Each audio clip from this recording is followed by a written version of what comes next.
Hola, soy el doctor Israel Delgado, especialista en cirugía general y por petición de uno de los suscriptores del canal, en el video de hoy vamos a hablar sobre la endometriosis. Veremos de qué trata esta enfermedad, cuál es su causa, cuáles son sus síntomas y sobre todo cómo tratarla.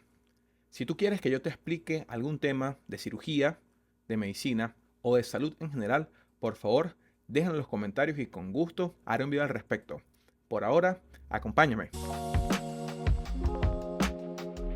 Antes de hablar de endometriosis, tenemos que repasar y recordar qué es el endometrio y cuál es su función. Y para eso tenemos que hablar un poco de la configuración del útero, recordando que el útero está compuesto por tres capas básicamente de tejido, desde su parte externa a su parte más interna. Estas son el perimetrio, o también conocida como la serosa, el miometrio, que es la capa de músculo liso encargada de las contracciones uterinas, y en la parte más interna está el endometrio, que es el encargado de tapizar, revestir internamente la cavidad uterina para mantener su permeabilidad, evitando que las capas del miometrio se colapsen entre sí. Además de esto, el endometrio tiene una función muy importante, que es la de crear el ambiente ideal para que se pueda implantar el producto de la concepción y de esta forma dar lugar al embarazo. Habiendo entonces entendido qué es el endometrio y su función, definamos la endometriosis.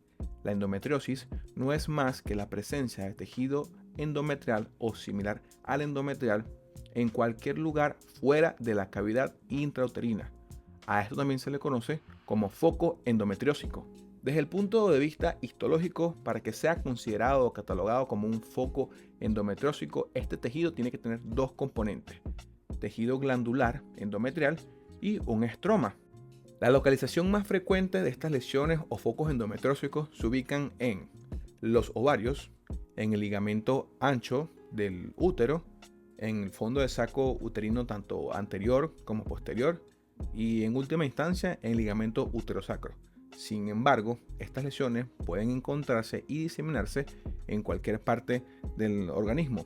Pueden encontrarse en la vejiga y en la uretra, que se encuentra dentro de la pelvis, también en la cavidad intraabdominal, como son en las asas delgadas o en el colon, pero también pueden estar en lugares tan alejados como en el sistema nervioso, en el pericardio o la pleura. ¿Cuál es la incidencia de la endometriosis? La epidemiología exacta no se conoce porque muchas mujeres permanecen asintomáticas por el resto de su vida y no se llega al diagnóstico. Sin embargo, hay otros estudios que publican y promulgan que entre el 10 al 15% de todas las mujeres pueden presentar focos endometriósicos y permanecer asintomáticas, y que los focos endometriósicos se presentan hasta en el 70% de todas las mujeres que tienen dolor pélvico crónico. El pico de la enfermedad es mayor entre los 25 y 29 años, es decir, en las mujeres jóvenes en edad fértil o reproductiva, y este pico desciende después de los 44 años, o es decir, en las mujeres posmenopáusicas. Recordemos que el endometrio y las lesiones endometriósicas son muy sensibles a los ambientes estrogénicos. ¿Cuáles son los síntomas de la endometriosis? El principal síntoma de la endometriosis es el dolor pélvico crónico, que puede llegar a ser intenso e incapacitante, que además es cíclico, valga la redundancia, que coincide y se acentúa con el periodo menstrual. Otro problema importante causado por la endometriosis son problemas con la fertilidad. Hay mujeres que no presentan dolor pélvico, pero acuden a su ginecólogo o obstetra y luego es referida al especialista en fertilidad para enterarse que sus problemas de fertilidad son causados por lesiones o focos endometriósicos. Entre otros síntomas causados por endometriosis está el dolor menstrual, que puede llegar a ser incapacitante, conocido como dismenorrea. Está el dolor al momento de tener relaciones sexuales, conocido como dispaneuria. Puede haber incluso hematuria, que es micciones con sangre, esto causado por implantes endometriósicos en el sistema genitourinario. Y lo importante de estos síntomas es que se exacerban con el ciclo menstrual. También puede originarse disquesia, que es dolor al evacuar, y también hemorragias digestivas, tanto superiores como inferiores, dependiendo de la localización de los focos endometriósicos. Como dato curioso, existe un signo y síntoma muy característico, específico y llamativo que es conocido como la hemoptisis catamenial. Y esto no es más que la producción de tos con sangre debido a focos endometriósicos en los bronquios o en la pleura, que al momento de la menstruación causan una hemorragia intrapulmonar y se expresan como hemoptisis o tos con expectoración sanguinolenta. ¿Cuál es la causa de la endometriosis? Lamentablemente no existen causas definidas ni exactas. Sin embargo, existen un par de teorías, de las cuales la más aceptada es la propuesta por Sansone. La teoría de Sansone promulga que existe un reflujo menstrual, valga la redundancia, al momento de la menstruación. En vez de la menstruación salir a través del cervix hacia la vagina, existe cierto grado de flujo menstrual retrógrado que se va hacia las trompas de falopio y de allí a la cavidad intraperitoneal. Recordemos que en la mujer la cavidad intraperitoneal está comunicada directamente con las trompas de falopio, a diferencia del hombre, donde la cavidad intraperitoneal está totalmente cerrada a manera de una cúpula. Entonces, al haber este flujo retrógrado, ciertas células endometriales pueden implantarse, crecer y desarrollarse y formar focos endometriósicos intraperitoneales, y de allí pueden diseminarse a cualquier parte del organismo básicamente. ¿Cuál es el tratamiento entonces para la endometriosis? Tenemos dos ramas, tenemos el tratamiento médico y el tratamiento quirúrgico, entendiendo que la endometriosis es una enfermedad crónica y que estos tratamientos son para aliviar los síntomas, más no son la cura. Para el tratamiento médico tenemos el uso de analgésicos antiinflamatorios no esteroideos, como son los AINES, que se usan sobre todo para tratar el dolor, y también tenemos los anticonceptivos orales combinados y los progestágenos, que estos nos van a ayudar a promover un ambiente hipoestrogénico local para causar hipotrofia o atrofia del endometrio y de los focos endometriales. Los anticonceptivos pueden usarse de forma fija o en forma cíclica, y estos ejercen su efecto disminuyendo los niveles de hormona luteinizante o LH y disminuyendo también los niveles de hormona foliculoestimulante, o decir la FSH, y esto causa hipotrofia, como dijimos anteriormente, del tejido endometrial y de los focos endometriósicos.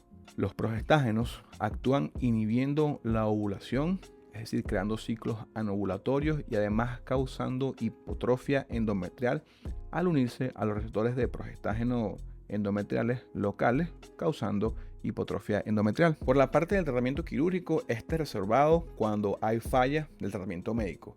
Y la única ventaja que tiene por encima del tratamiento médico es que el tratamiento quirúrgico puede ayudar a mejorar la fertilidad de la paciente. Lo ideal es realizar una cirugía laparoscópica, y hoy en día donde estén los centros disponibles, incluso se habla de la cirugía robótica, todo esto para realizar exéresis de la mayor cantidad de focos endometriósicos posibles, y así también se mejora tanto la fertilidad como los síntomas, que el principal recordemos que es el dolor pélvico crónico. Sin embargo, ningún tratamiento quirúrgico está exento de complicaciones, y este tiene que ser discutido tras una evaluación exhaustiva e integral entre las distintas especialidades que manejan a las pacientes que tienen endometriosis. ¿Cuál es el pronóstico entonces de las pacientes con endometriosis? ¿Puede curarse? ¿Puede aparecer otra vez? Hay estudios que dicen que las lesiones endometriósicas pueden desaparecer por sí solas, e incluso hasta en un tercio de las pacientes que lo padecen. Y con respecto a la cirugía, existen tasas de recurrencia a los 5 años tan bajas como el 6% hasta el 67% de recurrencia de las lesiones endometriósicas en 5 años. Pero esto varía dependiendo de la edad de la paciente, de la carga y cantidad de focos endometriósicos que esta paciente tenía, y también de la cantidad que ha podido ser resecada. Estas pacientes necesitan una evaluación continua, constante y en periodos de tiempo prolongados para determinar si ha habido una recurrencia o no de la enfermedad. Entonces, ¿cuáles son las conclusiones y recomendaciones finales? Si tú tienes alguno de los síntomas anteriormente explicados o conoces a alguien que los tenga, si sospechas que sufre de endometriosis, lo ideal es que acudas a un médico especialista, de manera inicial a un ginecólogo obstetra, y si tu caso es de resolución quirúrgica, se hará la evaluación integral con médicos de fertilidad o con los médicos de cirugía general, pero lo importante es que acudas al médico especialista, que no te automediques Y en este caso, si tienes alguna duda, alguna pregunta, por favor déjala en los comentarios. Yo soy el doctor Israel Delgado, especialista en cirugía general, y estoy aquí para servirte. Si te gustó este video, si te gustó esta información, por favor compártela con algún amigo, alguna amiga, algún familiar, y suscríbete, deja los comentarios y con gusto te ayudaremos. Chao, chao. Nos vemos en un siguiente video.